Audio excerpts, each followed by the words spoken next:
So, Amazon Performance Plus, what is that?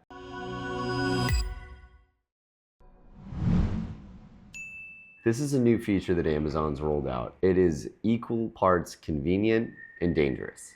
The way that Performance Plus works is when you create an order, which is the equivalent of a campaign in DSP speak, and you add a couple products, Amazon now gives you the opportunity to immediately create line items and launch with the click of maybe 3 buttons. So how it works is you pick the products, you pick your goal, and Amazon essentially tells you, we'll roll this out for you, don't worry about it. They can run loyalty, they can run retargeting, they can run new customer acquisition, but there are several problems with this. Problem number one is that you don't really have insight into what these audiences are. They're labeled as Performance Plus, you don't get a lot more info than that. The other problem is that you're automatically enrolled to run these ads both on and off Amazon.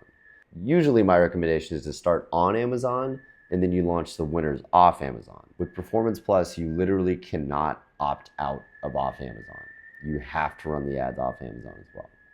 So you don't have a ton of granular control. It's so easy to build. If you're looking to get your feet wet on the DSP side and you don't know what you're doing and you just want to press 3 buttons and get some ads live, great.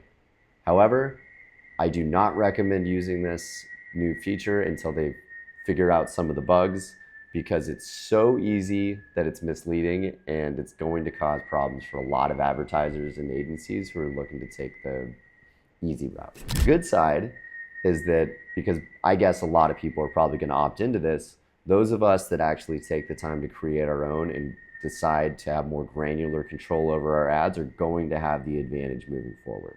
Thank you for coming to my TED Talk.